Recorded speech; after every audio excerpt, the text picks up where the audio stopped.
This coming November will mark 9 years since the passing of the great Jewish American singer, poet, and songwriter Leonard Cohen. Just before his death, Cohen penned what he considered to be his greatest work of art, his final album titled You Want It Darker.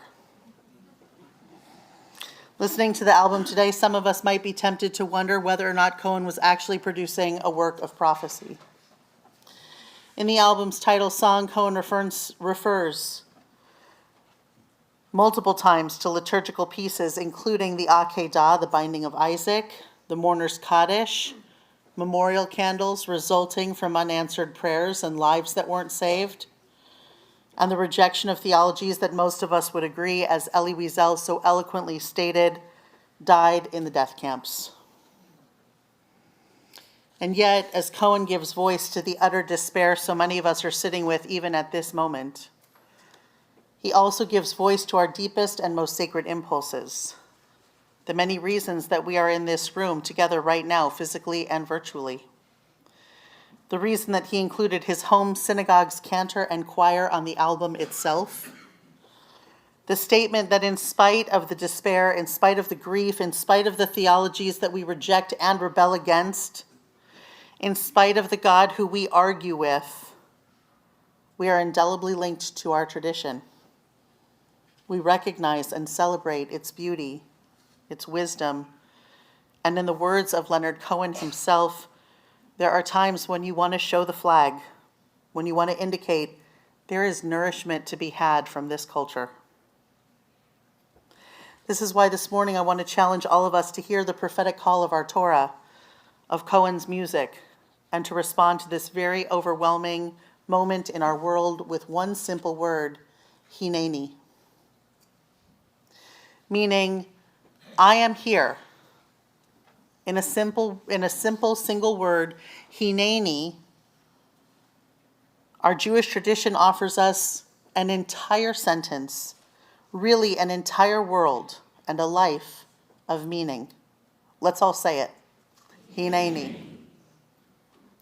As we prepare and decide how to live our lives in 5786 and ever onward, as we do the work of nourishing ourselves on manna rather than rot, of living a life with intentional joy, of living a life that will make us good ancestors that can inspire the generations to come and protect them, this morning I'm going to ask us to take all of that and to choose to respond. I am here. I am ready to be fully present and fully engaged in this work, mind, body, and soul. And here's where we come to the prophetic part and nature of Cohen's album. The greatest of our biblical prophets swing between three main themes: rebuke, comfort, and lament. Jewish tradition teaches us that the role of the prophet is to afflict the comfortable and to comfort the afflicted. The greatest of our prophets do both, all in one single body of work. Most of our prophets spend a great deal of time afflicting the comfortable, and I would venture that this is the part of the prophetic tradition with which we're most familiar. Less familiar is the comforting of the afflicted, and what a blessing for us that we haven't needed to know this literature quite as intimately.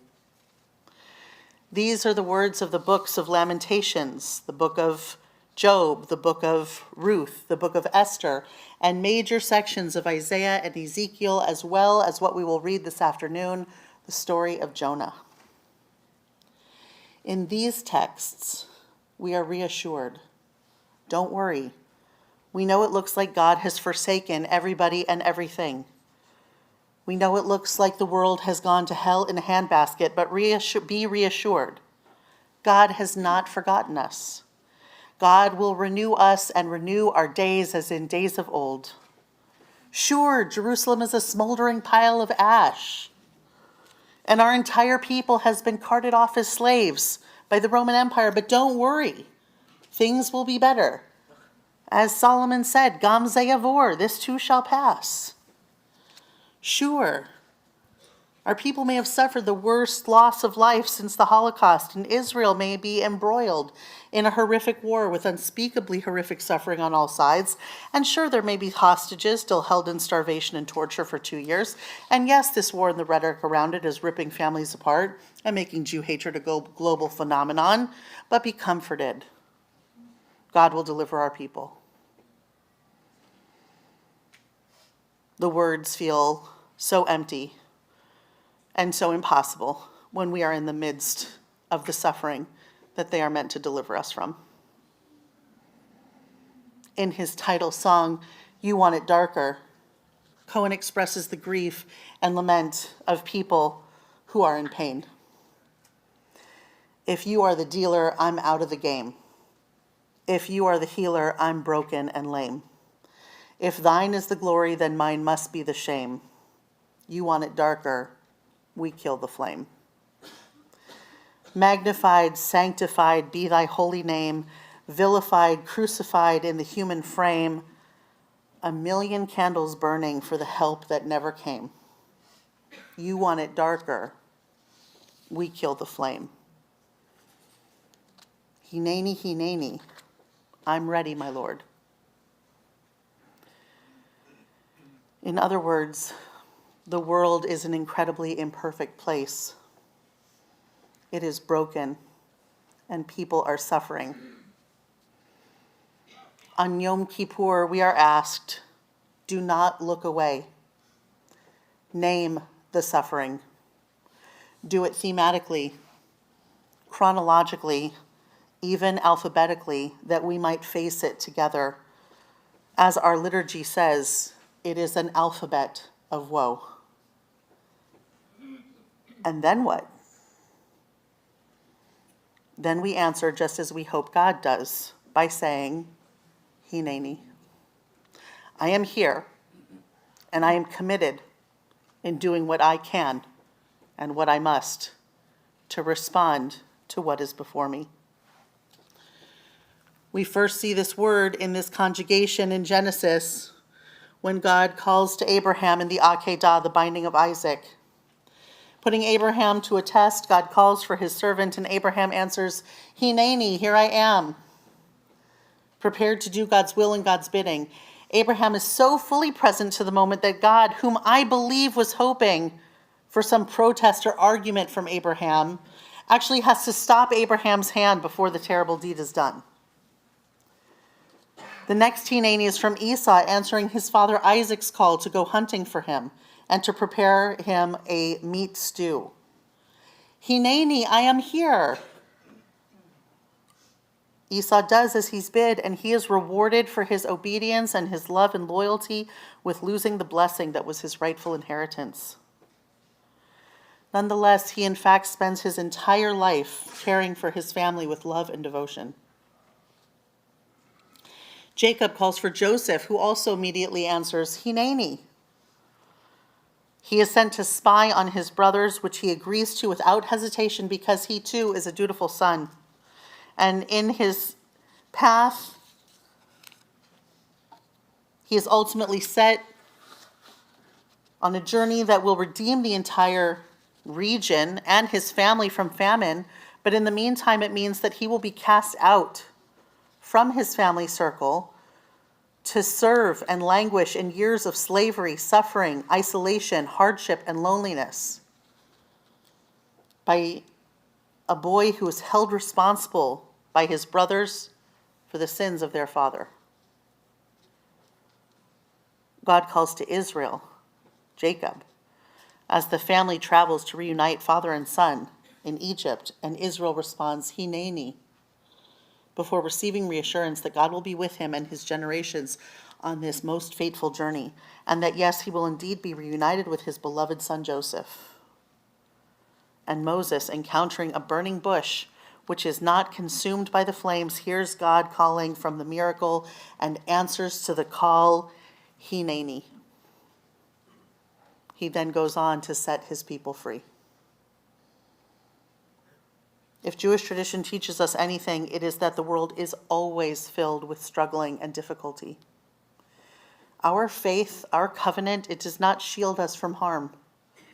Rather, it teaches us how to be fiddlers on a very dangerous roof. It teaches us how to make life beautiful and meaningful in spite of being on unstable ground with burning bushes all around us, threatening ever to set the house on fire. Today, we are like Abraham, questioning how life can be so unfair, wanting to do the right thing, feeling confident, so confident to speak up on behalf of other people who are facing injustice, but far less confident to speak up on behalf of ourselves, of our own people and our own children. Today, we are like Esau, questioning our relationships, realizing that we may not mean to others what they have meant to us, and vice versa. Today, we may be realizing the importance of our chosen families and how painful and complicated familial relationships are, just because they are. They have been since the time of Abraham, Isaac, and Jacob, Sarah, Rebecca, Rachel, Leah, and Esau. But choosing to maintain those familial relationships anyway because we don't know how to walk away from them. Or maybe realizing it is time to walk away and that it is okay to walk away. Today we are just like Joseph, finding ourselves outcast from circles, communities, and people we once held dear, because war, politics, partisanship, and fundamentalism are driving us apart. As Rabbi Angela Buchdahl noted in her beautiful Rosh Hashanah sermon, which around 100 of you sent to me. Yes, thank you. I have seen it. And yes, it is beautiful. And yes, Rabbi Angela Buchdahl is an amazing rabbi. And Angela, in case you happen to watch this sermon later, Kol HaKavod, girl, you knocked it out of the shul.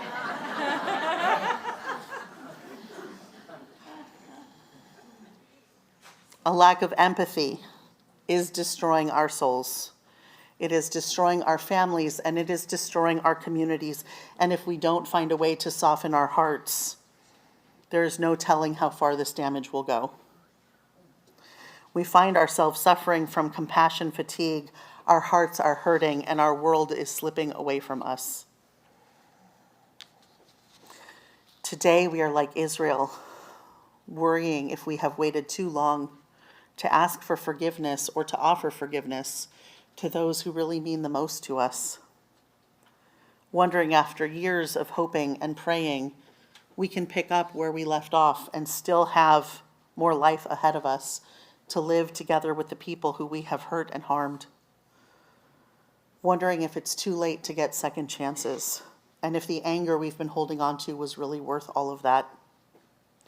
Hoping beyond all hope we still get to have some tomorrows, and that they will be filled with joy.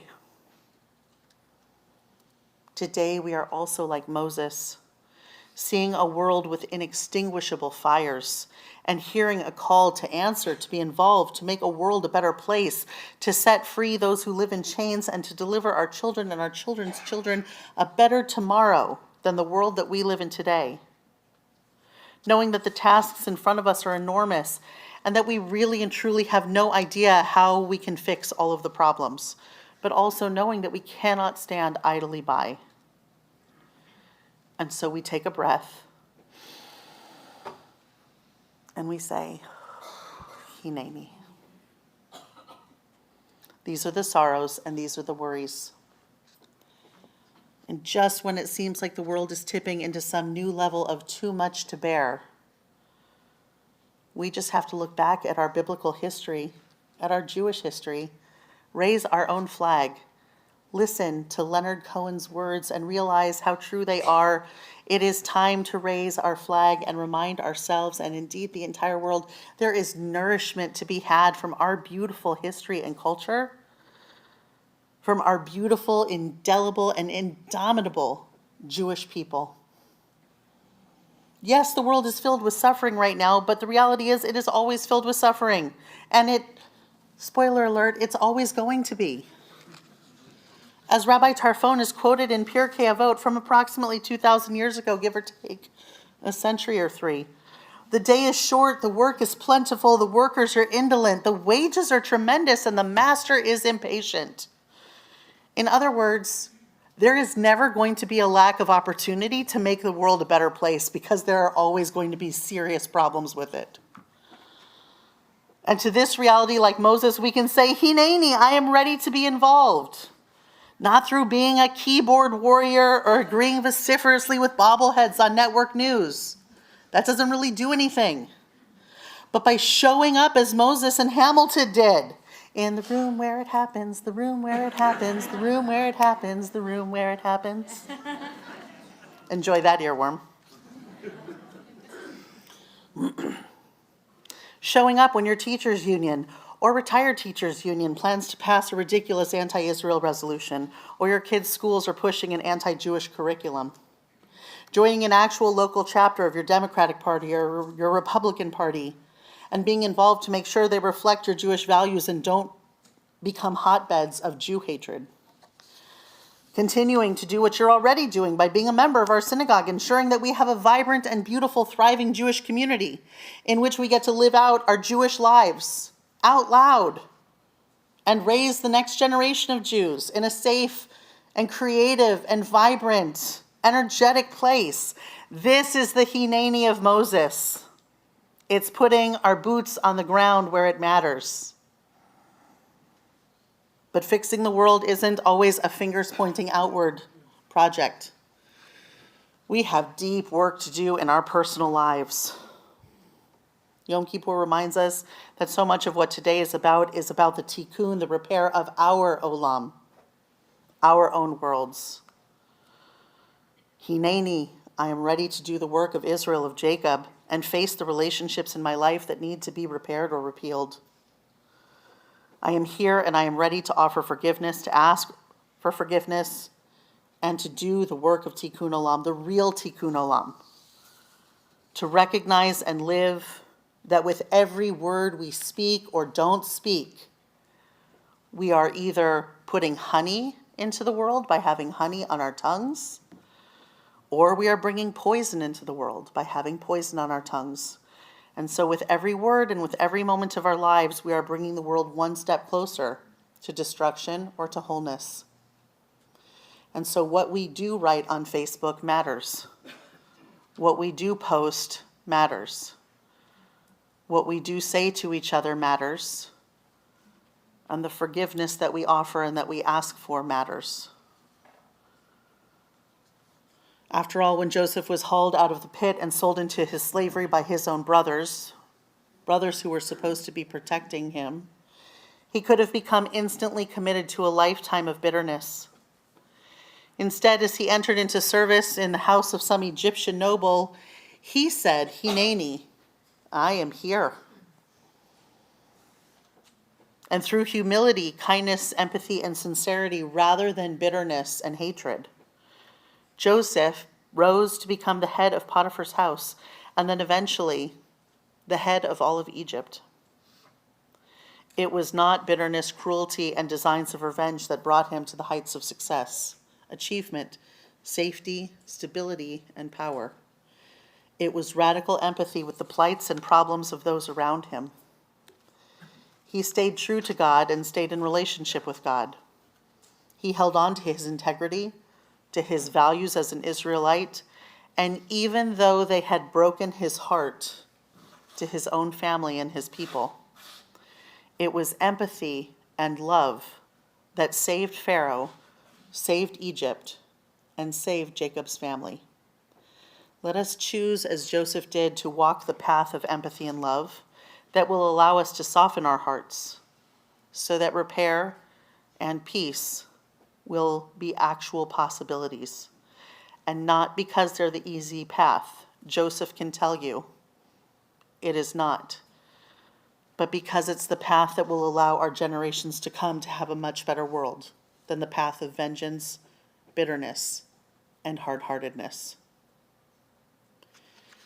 And as we repair our interpersonal worlds, let us be able to say, Hineni, I am here to do the work of Esau and reshape the world around me as well. I am ready to recognize that some relationships I once held sacred are now toxic, and letting go is the best thing I can do to bring wholeness and healing to everyone's lives.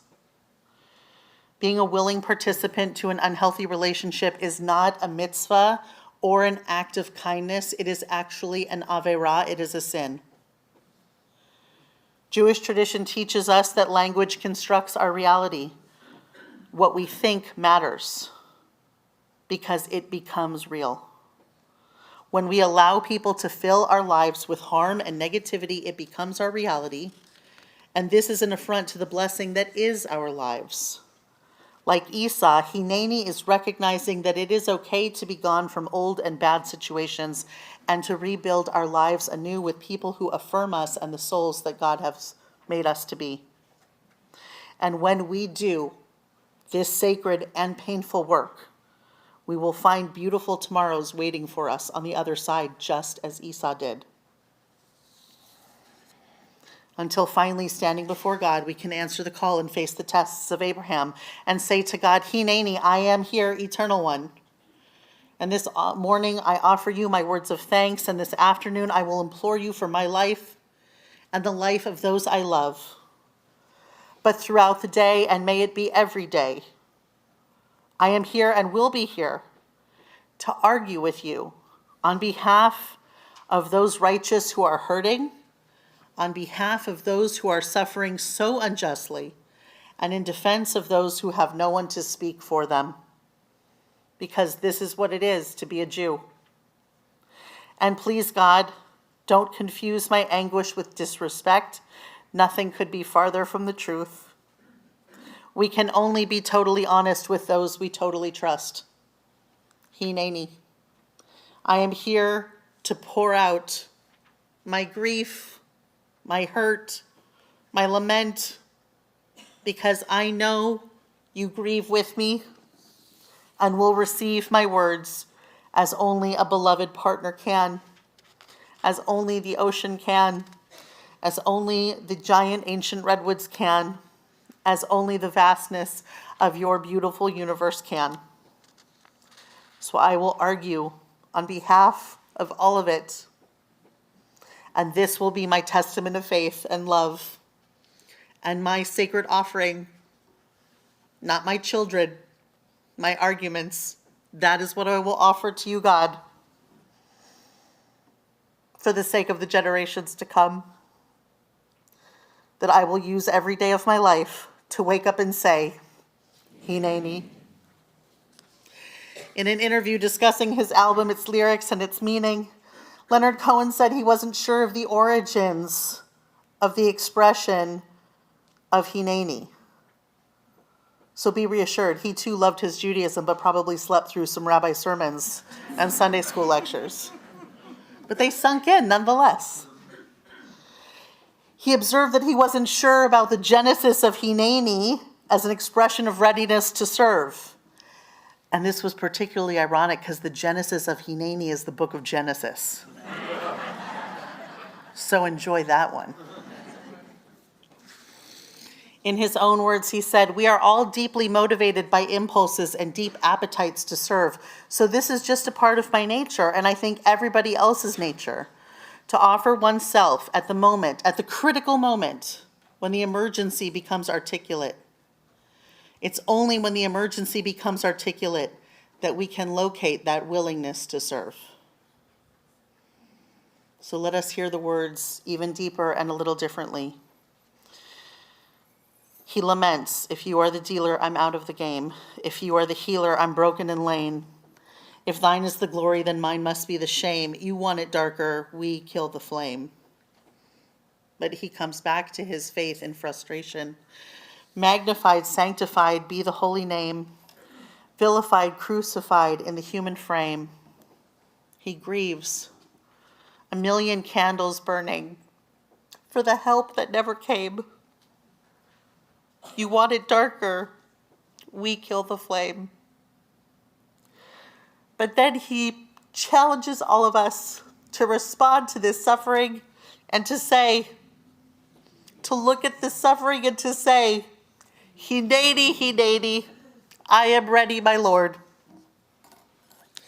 This year, let us turn our despair into the emergency that allows each of us to articulate what our souls are urgently waiting to say. Hineni, Hineni, I am here and I am ready. Despair, grief, lament, and sorrow, they cannot become our companions. They are moments to move through. And although we may scoff at the prophets who come to comfort us, let us allow ourselves the liberation to reject the rejection of them, lest we become Jonah, a prophet who is so succumbed to his attachment to his despair and grief and woes that his prophecy sarcastically prophesizes, the people of Nineveh will nehepachet. What? The people of Nineveh will nehepachet, which is actually a word with a double and opposite meaning. Thank you, Dr. Richard Elliott Friedman, for sharing this new learning with me just a few days ago. Coming from the root hafuch, which I hope some of us will remember from previous high holiday sermons, means upside down, because that's how we order what in Israel? Coffee. Our lattes. Good, thank you. You all get gold stickers, everyone who remembers.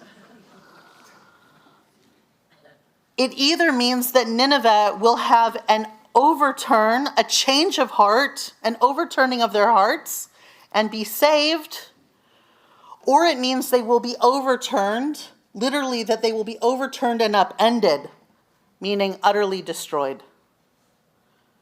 One word, completely opposite meanings, offered by a man who does not care either way about the fate of hundreds of thousands of people. Jonah, who offers a prophecy of sarcasm. Jonah, who ran away. He is the opposite of Hineni. No, we cannot allow that to happen to us, our hearts, or our lives. Instead, let us be like Abraham, Esau, Joseph, Israel, and Moses.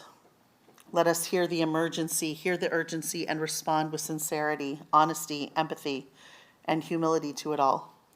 As we walk into 5786, may we answer God and each other every day. Hineni.